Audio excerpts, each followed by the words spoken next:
Well, hello and welcome to another episode of In Conversation with Benedict Rogers, an interview series produced by Hong Kong Watch, where we talk with public figures around the world about the situation in Hong Kong and China.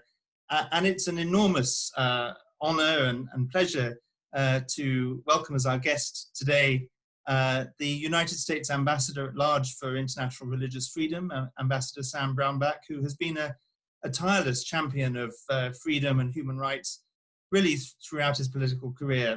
Ambassador Brownback, thank you so much for joining us. Hey, Benedict, thank you. I'm happy to join you. I am a huge fan of Hong Kong. I love Hong Kong. I've been there a number of times, and I'm just so saddened to see what's taking place there now. It's such a fabulous place. But it's good to join you and good to be able to talk about it. Well, thank you very much. Let me start by asking, democracy and freedom around the world are coming under particular pressure at this time.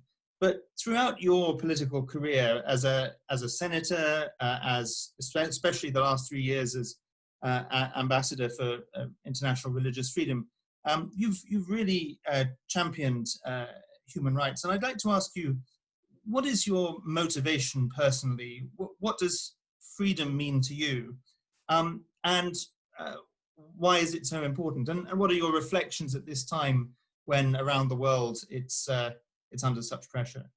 Yeah, you know, I've kind of asked myself that question at times because I grew up. I'm the son of a farmer in the middle of America, and you know, these are not things that were front and center on my plate growing up. But I've often, when I reflect on it, I think, but my mother grew up on the property where John Brown would stay when he was in Kansas prior to the Civil War and when we had slavery in the United States. And John Brown just had this, he would feel the chains of the people that were incarcerated. Even though he didn't have chains himself, he felt their chains and would fight against it and fight bloodily against it. He really is the match that lit the Civil War here in the United States. And that's my heritage from Kansas.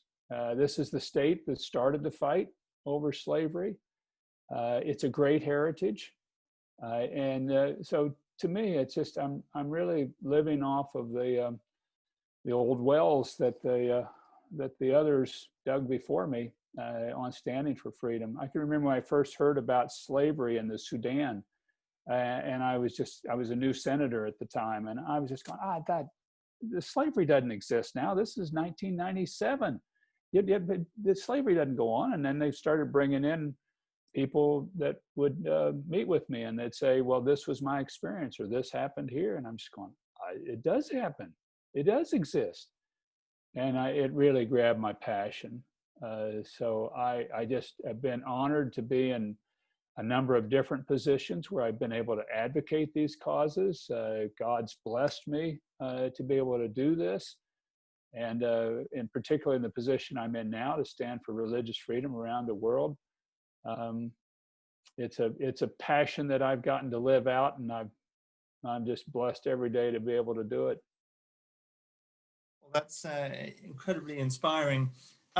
You started off by saying that you love Hong Kong.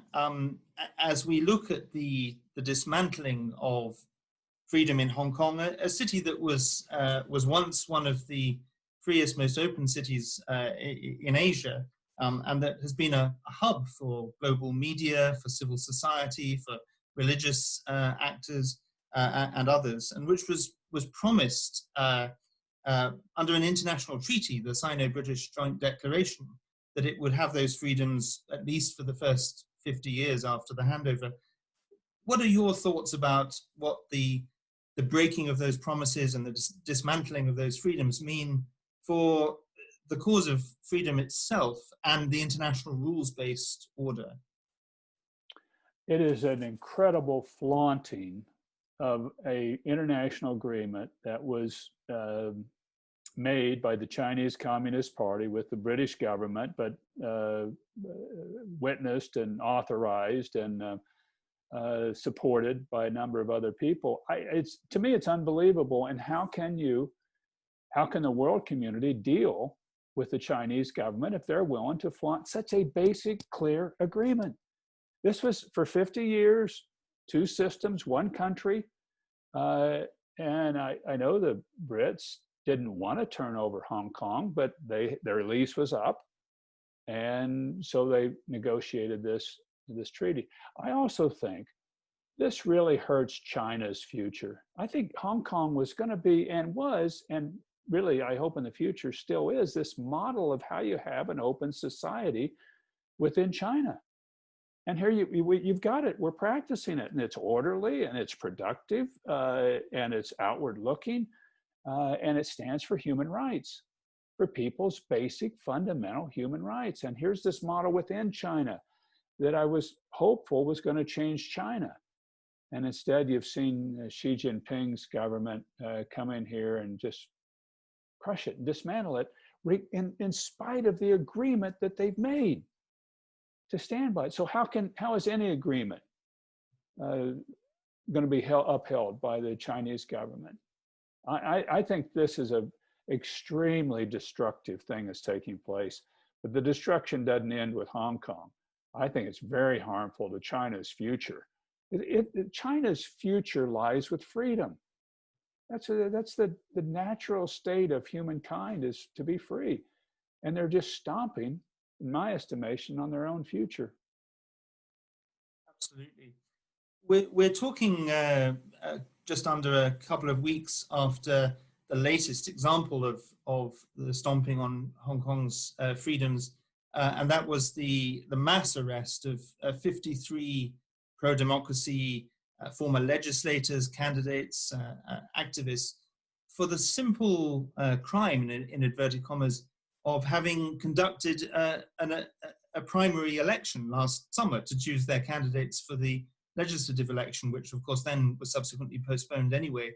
I mean, you've contested primaries yourself. How did you feel when you saw people being arrested under the national security law simply for having carried out a primary?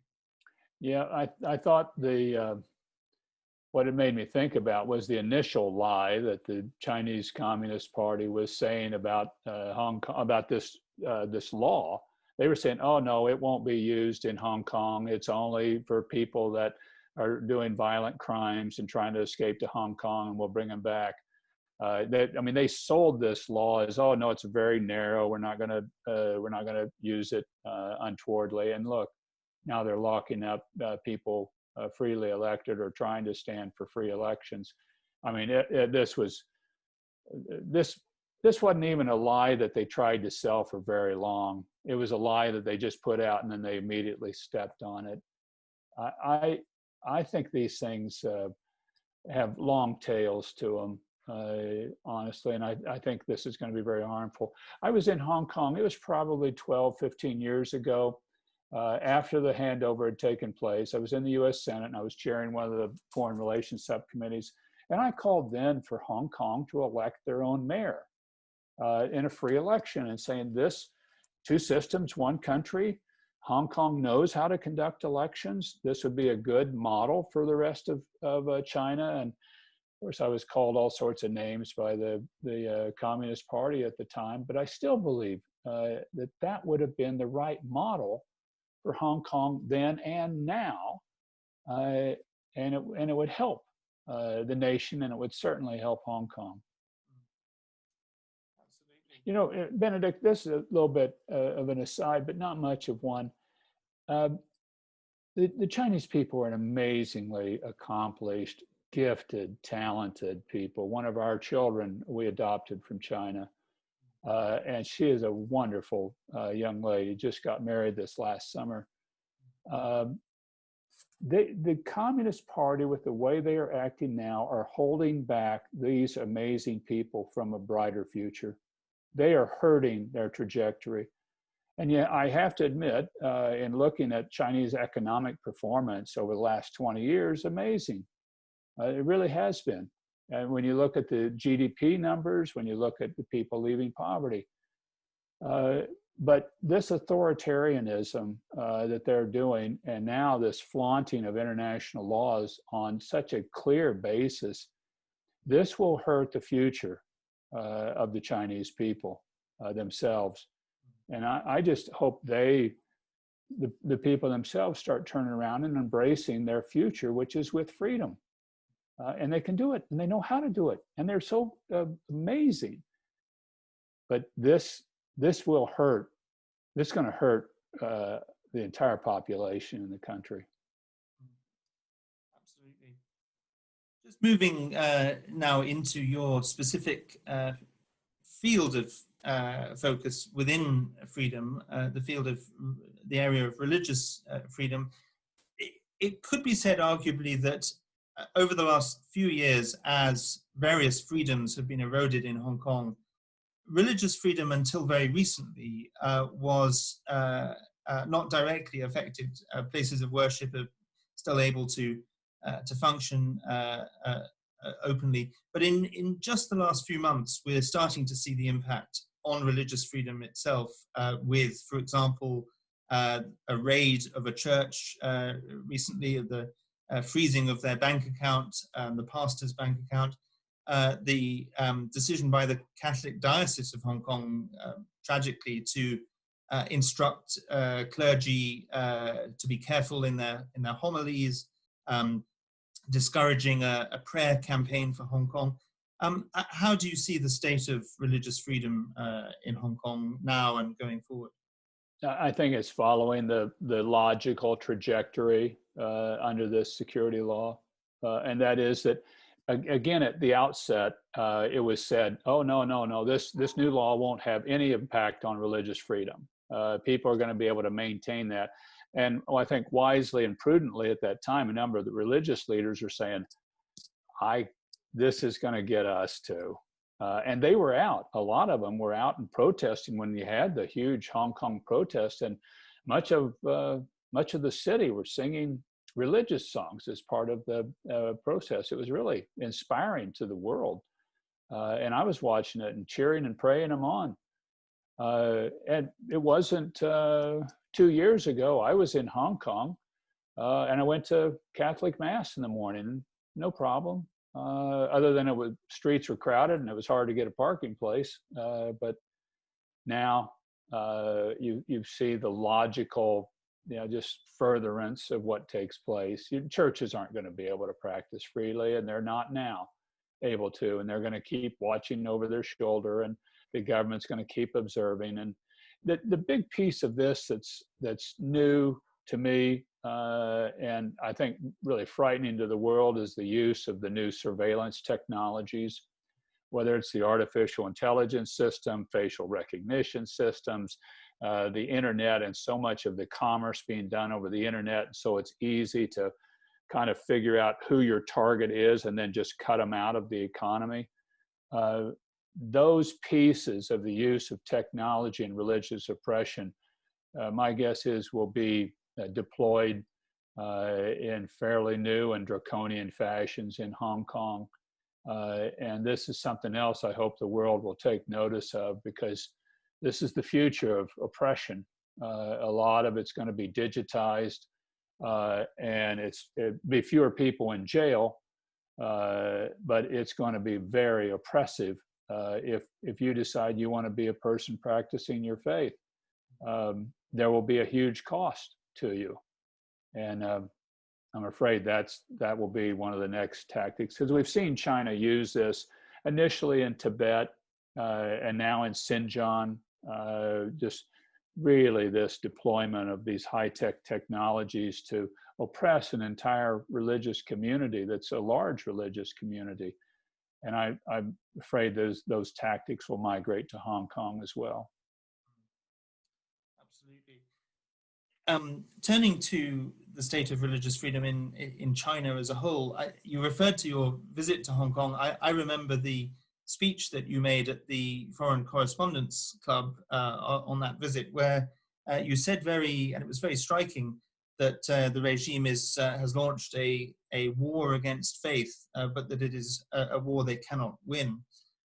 What did you mean by that, and what are your reflections on religious freedom in China as a whole? It's terrible. religious freedom in China. It's cutting edge. I have talked indirectly to Chinese that they're more concerned about this round of religious persecution than they were during the Cultural Revolution, where it was more brutish at the time, but it created a number of saints. This time it's one where people are gonna get isolated. And then if you ping them on the cell phone, you get thrown into the same pool with them, and you get isolated from the internet or from education opportunities or for participating in the economy or from apartments. It's broad-based. This war is against the Buddhists, it's against the Muslims, it's against the Christians, it's against Falun Gong, it's everybody. Because the communism just has trouble with religion. Because communism is officially atheistic and doesn't embrace this notion of a higher moral authority, and which religion inherently does. And so it's at war. It is a war they will not and cannot win. And other regimes have tried it before. You can be successful for a period of time. You can have an oppressive environment, an atmosphere for a period of time that will work for a while. But God will not be denied. The kingdom of God will not be subdued by the kingdom of man. And that's why I just said they will not win this war. You can have some near-term victories. And as a reflection point on this, I was in Romania at the headquarters of the Romanian Orthodox Church. And it happens to be in the old Communist Party headquarters building where they would have their show legislature of parliament during the communist era. And I thought, how interesting that the communists ran this, and they're no more.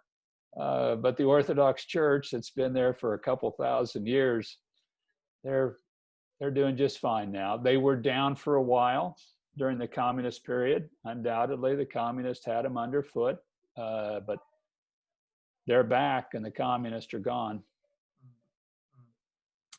Yeah, absolutely. Let me turn, if I may, to policy responses to the Chinese regime, and just start. We're talking just a few days before the change of administration in the United States. How would you summarize the current administration's approach to human rights in China and Hong Kong, and what are your hopes and expectations of the Biden administration? Well, one of the things I've really appreciated about the current administration is their willingness to confront China. I've been a policymaker for a number of years, and we for decades were operating under the assumption if we would just allow China to engage the Western economy, they would kind of grow out of this dictatorial communistic phase, and they would grow into kind of a functioning democracy. And we were wrong. That didn't happen. And now you have a very oppressive regime. But this administration has been willing to say that past tactic did not work. It was actually harmful, and the communists have used it to gain power and gain economic leverage. And the communists are using that quite effectively now.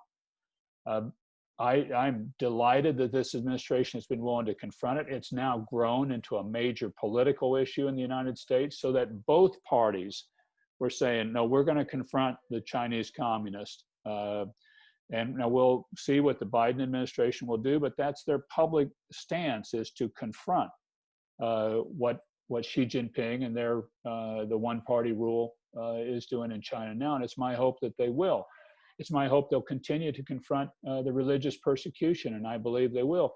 Joe Biden, as a candidate, called what was going on in Xinjiang then a genocide as a candidate to what was happening to the Muslim Uyghurs. So it's my hope that they're going to continue this very strong stand, and it is bipartisan. I worked with Nancy Pelosi in this position and previously on confronting what the Chinese are doing in Tibet to the Buddhists there and to the Dalai Lama. And this is just, to me, unbelievable, honestly. The Chinese Communist Party is claiming the right to name the next Dalai Lama. that they're saying this is going to be subject to Chinese law, and they will name the next Dalai Lama. And I traveled to Dharamsala, India, to give a speech saying, no government has the right to pick the leaders of a religion. And the Tibetans have done this just fine. The Tibetan Buddhists have done this just fine for a very long period of time. And not even the prior monarchs and rulers in China had the gall to say that we're going to pick the next Dalai Lama. So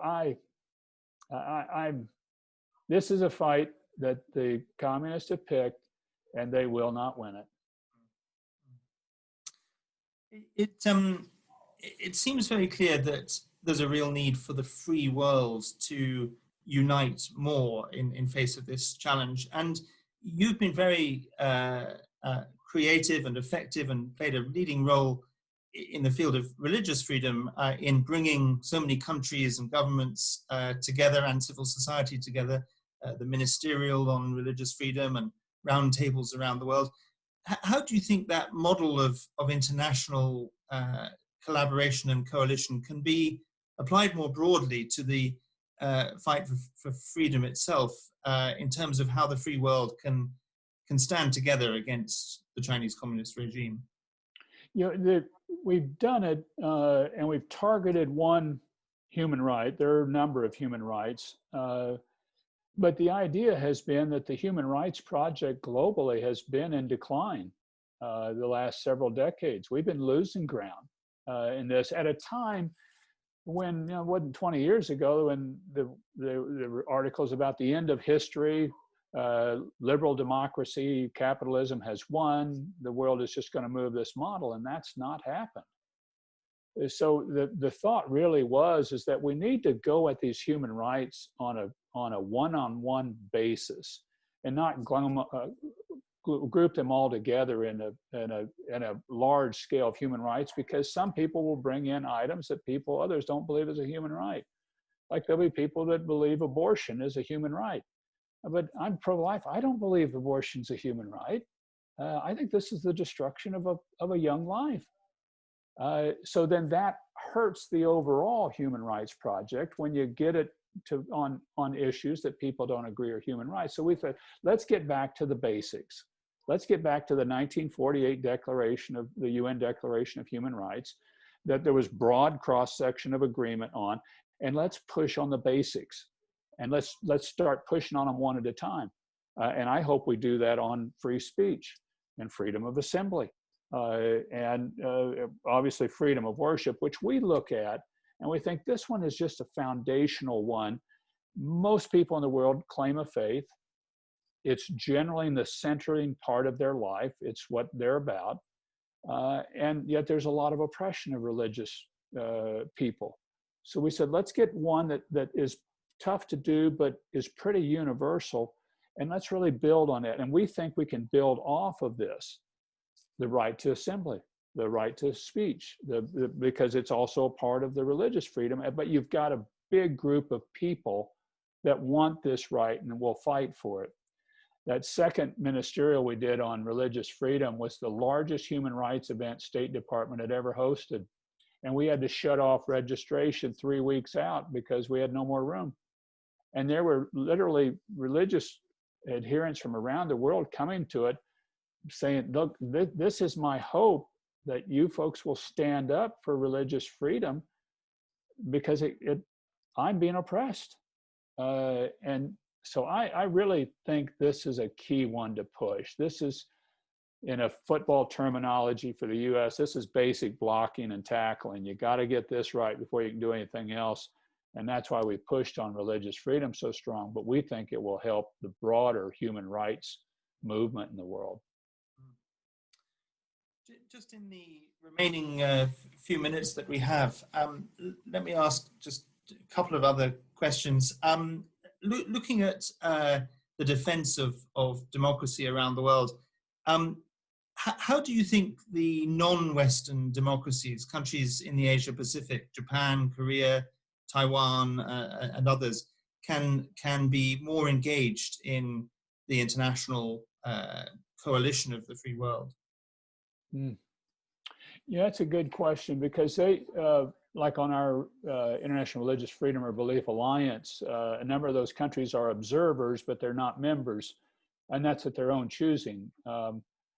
There seems to be a reluctance on a number of those countries' parts to get engaged in the fight. And I'm not exactly sure why. I talk with them and I talk with their members, and there seems to be some cultural hesitation, also just hesitation that this means we criticize other people, which, obviously in the United States, we're used to being criticized and to criticizing, but it's not going to stop us that we're not perfect. We are not perfect in the United States, and witness events of this last week and the struggles that we've had here. But that's not going to keep us from saying these things are still important. And yes, we own what we do, but we're going to try to keep moving forward. And it would be my hope that we could get to them to start at least engaging in some public aspects of this, or even some cases private, particularly towards China. I hosted a program a couple weeks ago, and one of the speakers said, either the world will change China or China will change the world. And it's not clear yet how this is going to go. And I think it's really incumbent on these Asian democracies this is right in their neighborhood. And if we don't change China, China will be changing and coming after them. We're speaking just a few days before you leave office as ambassador for international religious freedom. Can I ask, insofar as you know, what your own plans are? You've had this amazing career of defending human rights and freedom. It's hard to imagine you leaving the cause. So it'd be great to know what your next steps are and how you'll keep engaged, particularly with this question of China and Hong Kong.